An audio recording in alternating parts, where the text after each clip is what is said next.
Bonjour à tous et bienvenue sur Tarot Énergie. Je vous retrouve aujourd'hui avec une vidéo un petit peu plus personnelle pour vous parler de mon parcours et de ma formation de tarologue, pour vous raconter un petit peu plus en détail comment je suis devenue tarologue. C'est une vidéo qui m'a été pas mal demandée, d'autant plus demandée que certains d'entre vous le savent sûrement déjà.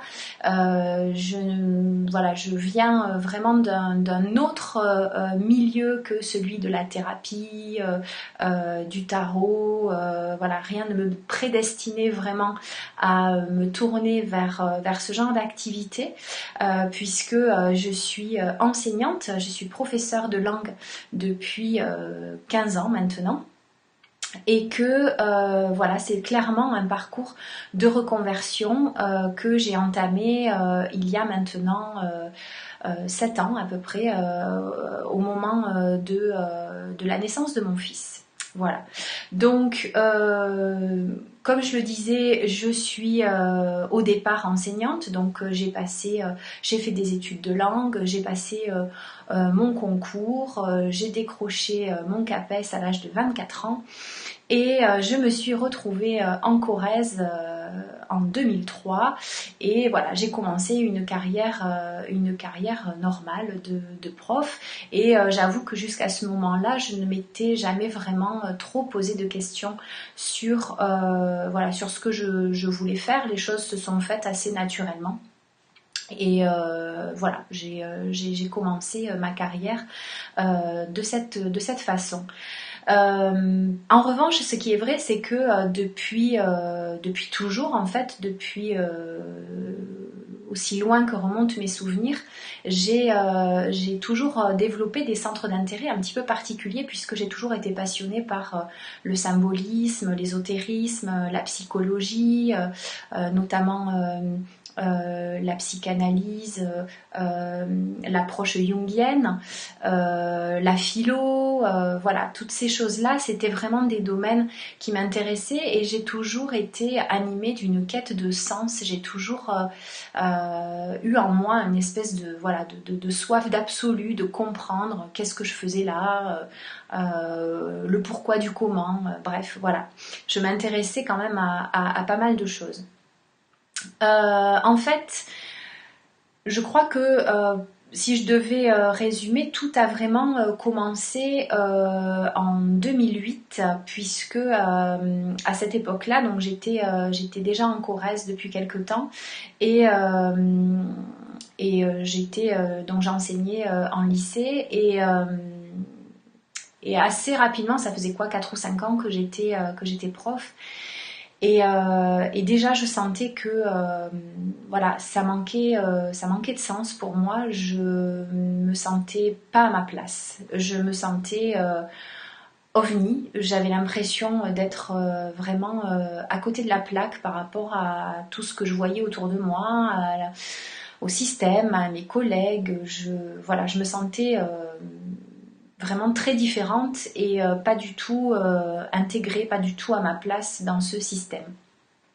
À ce moment-là, la frustration, le sentiment de malaise sont allés vraiment grandissant et en fait je suis tombée malade. Je suis tombée malade et c'est à ce moment-là que les choses ont vraiment commencé à se compliquer, puisque il a fallu voilà, que je subisse une opération assez lourde, une grosse convalescence pendant plusieurs mois, et là les questions ont commencé vraiment à apparaître sur voilà, sur le sens de ma vie, sur ce que j'avais envie d'en faire. Et très clairement, je sentais que ce n'était pas dans cet environnement-là, en tant qu'enseignante, en tant que prof lambda, que j'allais pouvoir m'épanouir. Mais ce qui me rendait vraiment extrêmement malheureuse, c'est que je ne savais pas ce que je pouvais faire d'autre, et j'étais un petit peu perdue, déboussolée. J'avais pas de réponse en fait. Je sentais que j'étais appelée vers autre chose, mais je ne savais pas quoi. Suite à mes problèmes de santé, il y a eu plusieurs rencontres. Alors j'étais toujours quand même en quête de réponses, donc je me suis naturellement tournée vers, voilà, vers certaines disciplines, l'astrologie, le tarot était là déjà à cette époque depuis longtemps. Mais voilà, on se tournait autour, lui et moi, et j'avais du mal vraiment à aller à sa rencontre. Et puis j'ai commencé quand même à lire, à pratiquer un petit peu toute seule. Je me rappelle avoir découvert vraiment le tarot un jour en allant chez mon frère, hein, chez qui j'ai vu sur son étagère le livre de Jodorowsky, La Voix du tarot. J'ai pris le livre, je suis allée m'acheter un jeu et j'ai commencé à faire des tirages. Et là, je sentais vraiment que quelque chose se passait.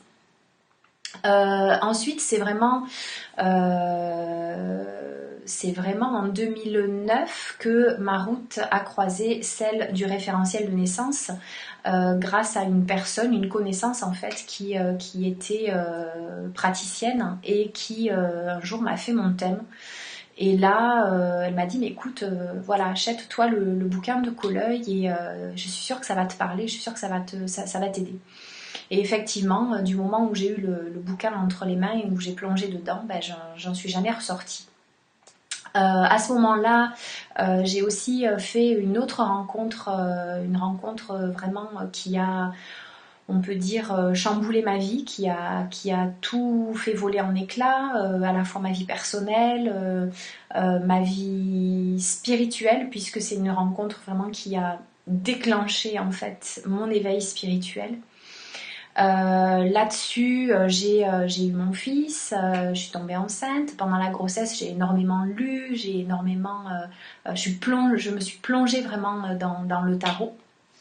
Et suite à la naissance de mon fils, c'est à ce moment-là que voilà, ma vie a complètement basculé, ma vie personnelle en tout cas, et j'ai compris que voilà, il fallait vraiment que j'aille plus loin, que je me forme, que j'aille à la rencontre du tarot de manière beaucoup plus précise. Et là, j'ai commencé donc en 2011. Donc oui, mon fils est arrivé en 2010 et c'est en 2011 que j'ai commencé ma formation référentielle de naissance. Donc là, j'ai fait le parcours de formation. J'ai fait le parcours à Toulouse puisque moi, je suis toulousaine d'origine. Vous l'avez sûrement remarqué, j'ai encore des restes d'accent du sud-ouest. On me le fait souvent remarquer, toujours avec beaucoup de gentillesse, mais voilà. Mais j'y tiens, mon petit accent, je suis contente. C'est mes racines. Et donc j'ai fait le parcours à Toulouse avec Nadia Leroux, qui est une des plus anciennes collaboratrices de Georges Coleuil, qui a une antenne en fait de l'école de Georges, et donc j'ai fait tout le parcours avec elle. Voilà, je faisais des allers-retours entre la Corrèze et Toulouse. Et puis assez rapidement, en fait, j'ai commencé à me lancer, en fait, à faire des thèmes, des référentiels à mes amis, à ma famille, voilà, à qui voulait bien servir de cobaye. Ça, c'était dès 2012, en fait. Assez rapidement, j'ai compris aussi que ça allait prendre une place de plus en plus importante dans ma vie. Et à côté de mon métier d'enseignante, j'avais quand même la chance d'avoir du temps pour moi, du temps pour me former sur les week-ends. Et voilà, et là j'ai commencé à dévorer des bouquins, à enchaîner des formations de développement personnel, à travailler sur moi. Et petit à petit, je sentais que j'avais clairement envie d'aider les autres avec tous ces outils, avec tout ce que j'apprenais, avec tout ce que je découvrais. Mais très vite, je me suis aussi fait des sacs de nœuds dans la tête parce que j'étais prof, parce que j'avais la sécurité de l'emploi, parce que je savais rien faire d'autre que ça et que je voyais mal comment j'allais pouvoir faire autre chose en fait. Donc pendant plusieurs années, ça a été un cheminement très très long de questionnement, de doute. comment est-ce que j'allais pouvoir faire coexister dans un premier temps mon activité d'enseignante avec cette pratique d'accompagnement de relations d'aide. Et c'est très vite posé la question du statut. Qu'est-ce que je fais, comment je me présente, comment je me déclare, comment je fais. Là, une amie m'a suggéré le statut associatif en me disant que voilà, peut-être que dans ma situation en tant que fonctionnaire, en tant que prof, c'était peut-être le statut le plus adapté qui voilà, me permettrait de commencer à me rôder, à me faire la main, à pratiquer sans forcément voilà, du jour au lendemain tout plaquer, tout quitter. D'autant que j'étais quand même maman célibataire, voilà, je m'étais séparée du père de mon fils assez rapidement après sa naissance. Et voilà, il y avait beaucoup d'angoisse pour moi par rapport au fait de quitter en fait mon statut d'enseignante, la sécurité de l'emploi dont je parlais tout à l'heure. Et voilà, tout ça c'était très très très anxiogène pour moi, mais c'était plus fort que moi, il fallait quand même que j'essaye, il fallait que je me lance parce que je sentais que ma voie était ailleurs. Donc voilà, j'ai monté mon association qui porte le même nom que mon site internet, que toutes mes activités. Hein. C'est l'association Tarot Énergie qui existe toujours et qui m'a permis en fait de commencer à accompagner les gens tout en me faisant rémunérer.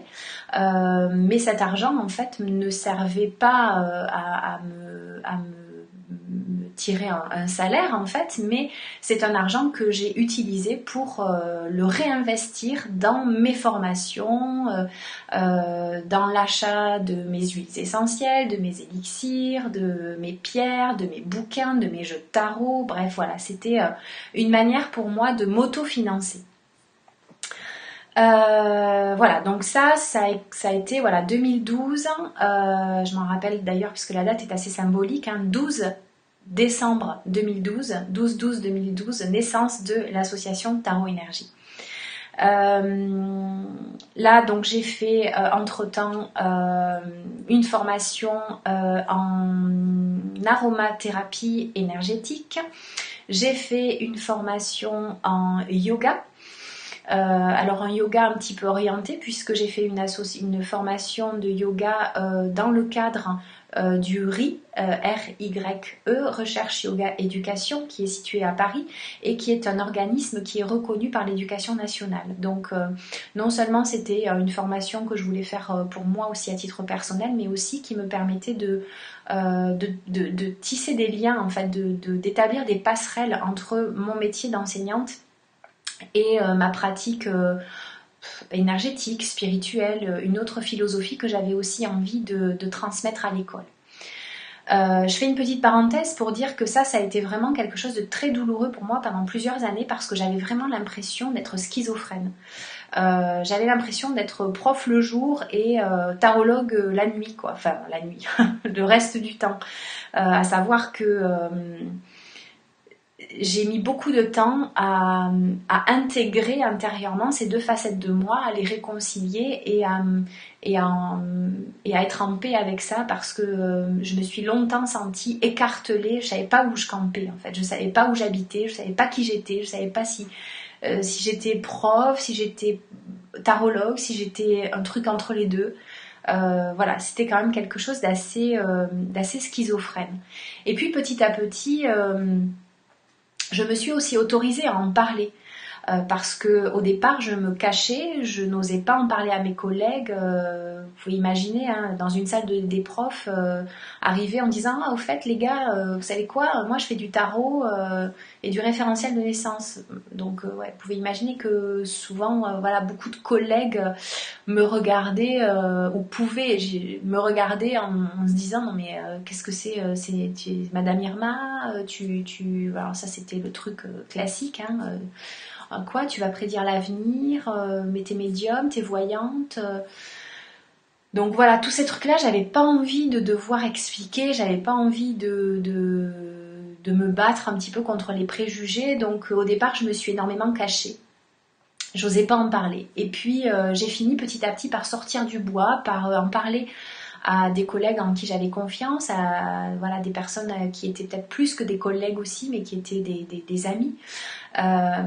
Et quand j'ai vu voilà, qu'il y avait quand même des réactions de bienveillance, des réactions de surprise, mais avec un véritable intérêt en fait, et que la démarche dans laquelle j'étais pouvait résonner aussi chez les autres, ça m'a apaisée et ça m'a libérée. Ça m'a permis aussi d'être plus tranquille avec ça. Et du moment où moi j'ai été alignée avec cette démarche, je me suis plus cachée, j'en ai parlé et en fait, à mon grand étonnement, ça a été super bien accueilli. Voilà, personne ne m'a jamais renvoyé de trucs violents ou de jugements négatifs. Bon, en même temps, j'avais quand même aussi, et j'ai toujours le discernement de savoir à qui je vais en parler, hein, parce que clairement, je sais qu'il y a des personnes dans mon entourage ou des collègues à qui, voilà, je vais pas forcément aller en parler parce que je sais que ça va pas résonner pour eux, quoi. Ça les intéresse pas et c'est pas grave parce que c'est pas obligé d'intéresser tout le monde. En tout cas, les personnes à qui j'en parle, les personnes à qui j'ai pu en parler au départ, ont eu toute une réaction bienveillante, une réaction d'ouverture, et ça m'a énormément apaisée. Voilà, donc ça a été entre 2012 et 2015, on va dire. En 2015, donc c'était il n'y a pas si longtemps que ça, j'avais déjà une certaine expérience, donc j'avais pas de local, par contre je recevais des gens chez moi. Voilà, c'était un petit peu de l'artisanat, j'avais pas de cabinet, mais voilà, les gens venaient à la maison et je leur faisais leur référentiel de naissance. En 2015, donc, j'ai eu l'opportunité de partager, de sous-louer un cabinet à une amie thérapeute, voilà, qui prenait un petit peu de temps pour elle, qui réduisait son activité progressivement, et elle m'a proposé, voilà, d'intégrer, de partager son cabinet. Et là, ça a été pour moi une super opportunité, puisque c'était vraiment l'occasion de me positionner différemment. J'ai fait mes cartes de visite, j'ai commencé à bidouiller un site internet, voilà. Donc ça a officialisé un petit peu les choses. Donc ça c'était 2015-2016, et puis c'est vraiment voilà, j'ai fait ça pendant un an jusqu'à ce que avec mon compagnon on achète une maison, puisqu'entre temps voilà, j'avais refait ma vie, et puis voilà, on a acheté une maison il y a bientôt un an de ça, on a fait les travaux et j'ai eu la possibilité de faire mon cabinet qui est là où je me trouve, à la maison. Et voilà, et là, toute l'année dernière, en fait, 2016 et 2017, ça a été voilà, une année où les choses se sont vraiment accélérées, se sont vraiment enchaînées. Et là, j'ai décidé de franchir un premier pas dans la reconversion, puisque c'était c'est une chose à laquelle je pensais déjà depuis plusieurs années, mais voilà, c'était pas le moment, j'étais pas forcément prête, j'avais beaucoup de peur. Et là, en 2016, j'ai pris la décision de me mettre à mi-temps à la rentrée 2017. Donc voilà, depuis le mois de septembre, je suis encore professeure, mais plus qu'à mi-temps.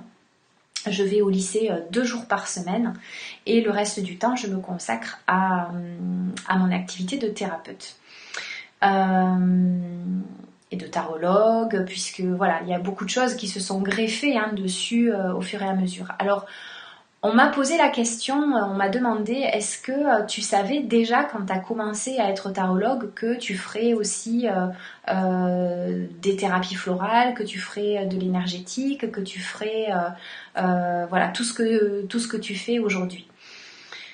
La réponse est oui et non. En fait, quand j'ai commencé la formation référentielle de naissance, j'ai été tout de suite stupéfaite par la puissance de cet outil. Mais j'ai aussi senti que c'était une base et que j'allais pouvoir aller plus loin avec et que j'allais pouvoir peut-être y greffer d'autres outils par-dessus. Assez rapidement en fait sont arrivées l'intuition, enfin les intuitions de l'aromathérapie et des élixirs floraux, puisque pendant la formation on a eu plusieurs intervenants et une des intervenantes était conseillère en élixirs floraux. Et sur le coup, ça m'a énormément parlé, ça m'a fasciné, ça m'a vraiment interpellée. Mais voilà, j'étais déjà en train de faire la formation référentielle et j'avais déjà l'impression de me disperser énormément. Donc je me suis dit, je vais pas m'en rajouter une couche. Je vais attendre d'être prête en fait. Je vais attendre de sentir que c'est le moment. Et ce moment-là, en fait, notamment des élixirs floraux est arrivé il n'y a pas si longtemps que ça, puisque j'ai commencé mon parcours de conseillère agréée en fleurs de bac seulement en 2015 ou 2016.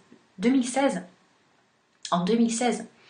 Donc là, je suis quasiment à la fin, puisque je vais aller faire mon niveau 3 et passer mon agrément au mois de novembre, là, dans quelques semaines. Donc ça a été, c'est assez récent et donc d'une certaine manière, voilà, les choses sont venues se greffer petit à petit, mais la certitude en fait que je n'allais pas faire que du référentiel de naissance, elle est arrivée très tôt. Il y a aussi autre chose qui est arrivé en 2016 et qui a été un facteur déclenchant, vous l'avez sûrement vu passer, c'est l'activité de formation en ligne. Puisque quand j'ai commencé à m'intéresser aux fleurs de bac, j'ai rencontré Mathilde Juan du site Médite en Fleurs. Et quand on s'est rencontrées toutes les deux, elle m'a tout de suite dit « Mais Hélène, il faut que tu fasses ce que je fais avec les fleurs de bac, il faut que tu le fasses avec le tarot, il faut que tu crées ta formation en ligne. » Ça a été, voilà, là aussi une révélation. Il m'a fallu du temps, puisqu'il m'a fallu 1 an, en fait, pour mijoter ça, pour intégrer ça, pour me lancer, en fait, pour passer à l'action. Et donc c'est cet été vraiment avec la première session de formation en ligne, avec la formation Tarot Autonome, puisque j'ai créé mon école en ligne qui s'appelle Tarosophia et que j'ai lancé ma première formation. Et là, voilà, là je dois dire que c'est aussi ça qui m'a confortée dans l'idée que j'avais vraiment pris la bonne décision du mi-temps, parce que voilà, c'est une activité qui non seulement est une activité qui me passionne, puisque transmettre, enseigner, voilà, c'est quelque chose que j'adore faire. Je suis pas devenue prof par hasard quelque part, même si voilà, aujourd'hui la matière que j'enseigne et la façon dont je peux le faire, bah, c'est le message que je transmets, en tout cas c'est plus celui-là qui me nourrit, en tout cas au niveau spirituellement parlant. Mais le fait de pouvoir continuer à transmettre et de transmettre sur ma passion, sur le tarot, ça a été une bombe atomique dans ma tête et dans ma vie. Donc voilà, cette activité-là, elle va continuer, puisque je vais relancer une session de formation tout début de 2018 et j'ai bien l'intention de faire développer, de faire fructifier aussi cet aspect de mes activités autour de l'enseignement et de la formation. Voilà, donc du coup, j'ai aussi franchi le pas dans le statut d'auto-entrepreneur, puisque au moment où j'ai fait ma demande de mi-temps, il a fallu que je demande l'autorisation à l'éducation nationale. C'est un statut aussi qui est très encadré, on ne peut pas faire n'importe quoi. Donc j'ai fait une demande de mi-temps pour création d'entreprise, et c'est un mi-temps qui m'a été accordé donc sur 3 ans. Donc j'ai 3 ans devant moi pour 3 années scolaires en fait, pour développer mon activité et pour voir in fine si je réintègre l'éducation nationale à temps plein ou si je me mets en disponibilité. ou si je démissionne. Mais je pense que ce sera plutôt la dispo. Enfin, pour l'instant, j'en suis là, en tout cas, de mes réflexions. Donc, voilà à peu près, grosso modo, le parcours qui a été le mien, qui est encore voilà, le mien aujourd'hui, puisque je sais que cette reconversion, elle s'est faite déjà, elle se fait sur plusieurs années. C'est vraiment un chemin, c'est vraiment un parcours. Il faut le temps, en tout cas pour moi, il m'a fallu le temps de la maturation, de la réflexion, de travailler sur moi aussi, de me positionner intérieurement sur une nouvelle activité. D'autant que c'est vraiment une activité polymorphe. J'ai à la fois la casquette de tarologue, de praticienne du référentiel de naissance, qui est vraiment mon fil rouge, mais il y a aussi toute la partie énergétique avec l'accompagnement émotionnel que je peux faire avec les huiles essentielles, les élixirs floraux. Et puis la partie transmission et enseignement avec l'école en ligne. Donc voilà, tout ça va continuer à évoluer, j'en suis persuadée. Dans 3 ans, je ne sais pas où j'en serai, je ne sais pas ce qui se sera passé d'ici là, mais en tout cas, ce qui est certain, c'est qu'aujourd'hui, je me sens vraiment à ma place, je me sens épanouie, je me sens alignée avec ce que je fais. Le fait de continuer encore à enseigner à l'éducation nationale, voilà, me donne encore ce sentiment de sécurité. En tout cas, c'est on va dire une base sur laquelle voilà, je peux encore m'appuyer. Mais je sais que petit à petit, je vais continuer à cheminer, je vais continuer à ancrer cette sécurité à l'intérieur de moi pour pouvoir vraiment lâcher les amarres, quoi, larguer les amarres. Et en tout cas, mon ambition, mon souhait, c'est au final de ne plus faire que ça. Et de quitter la structure, de quitter le système éducation nationale. Voilà, je pense que c'est vraiment ce que j'ai envie de faire à terme, mais je me donne le temps. Comme je dis, j'adore cette expression, mais je ne me mets pas la rate au courbouillon. Je me laisse le temps. J'ai été impatiente très longtemps, parce que je faisais pas ce que j'aimais, parce que j'étais frustrée, parce que je me sentais plus à ma place. Maintenant, j'ai trouvé, en tout cas dans cette situation, et pour l'instant, une certaine forme d'équilibre. Mais je sais que voilà, tout ça va continuer à bouger. Voilà, j'en ai fini, en tout cas pour aujourd'hui, à cet instant T de mon parcours, avec cette vidéo. J'espère que elle vous aura permis d'une part de mieux me connaître, de mieux comprendre mon parcours, parce que je sais que c'est un parcours qui résonne aussi chez pas mal d'entre vous, parce que je sais qu'il y a pas mal de profs aussi qui me suivent et qui sont aussi dans cette démarche.